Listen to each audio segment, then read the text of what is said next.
Vendredi 16 août 2024, bonsoir à tous et merci de suivre le flash d'information sur RTI 2. En société, la dalle d'une mosquée s'est effondrée à Kouedo-Atié dans la commune de Benjarville. Hier, jeudi 15 août, cet incident a causé la mort de 8 personnes et 2 blessés graves. Ce drame s'est produit lors de la prière de 16 heures. Les équipes de secours ont rapidement été dépêchées sur les lieux pour retrouver les victimes.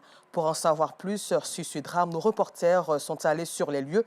Le témoignage de Georgette Ido Fofana, Karine Balima et Gilles Tonien ce soir à 19h30 sur RTI 2. Et toujours en société, depuis l'affrontement entre les forces de l'ordre et les ferrailleurs de l'ancienne casse d'Abobo, à Nador, le mardi 13 août dernier, les autorités municipales de la commune leur ont donné 48 heures pour quitter définitivement les lieux. Ce matin, vendredi 16 août, plusieurs magasins sont restés fermés. Les responsables du site appellent donc tous les ferrailleurs à la retenue et au dialogue. Le constat d'Assitan Diarra et Zié Traoré à Abobo. Après les échauffourées entre forces de l'ordre et ferrailleurs de l'ancienne casse d'Abobo à Nador, le calme est revenu dans la commune. Ce matin, plusieurs magasins sont restés fermés. Les responsables du site font l'état des lieux et exhortent leurs collègues à ne pas défier les autorités. Nous sommes prêts à aller. Nous avons pris les jeunes pour assainir le quartier.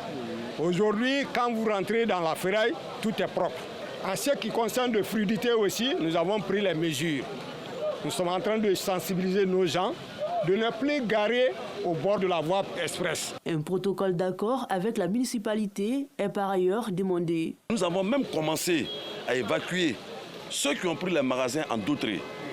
Nous avons mis des comités en Dautré aujourd'hui qui sont là pour recevoir des gens. Nous disons pardon aux autorités. Le dialogue inclusif est très important. Nous voulons dans la sagesse, dans la paix, et pour pouvoir s'exprimer et régler les choses doucement. Le déguerpissement des ferrailleurs de l'ancienne casse d'Abobo à Nador vise à donner fière allure à la commune pour le bonheur de ses populations. La page culture a débuté ce mercredi 14 août à Yaou dans la ville de Beaunois, un festival culturel qui prône la paix et la cohésion entre les fils et filles de la région du Sud-Comoé. Il faut souligner que cette 7e édition a vu la participation de plusieurs cadres de la région, en présence d'Assitan Diarra et Enza Traoré, que vous verrez aussi ce soir. Hors de nos frontières, au Soudan, 80 personnes ont été tuées et de nombreuses autres blessées dans une attaque des paramilitaires dans un village de l'État de Sénar au sud-est. Plus de 16 mois après le début de la guerre au Soudan, ont rapporté ce vendredi 16 août une source médicale et des témoins.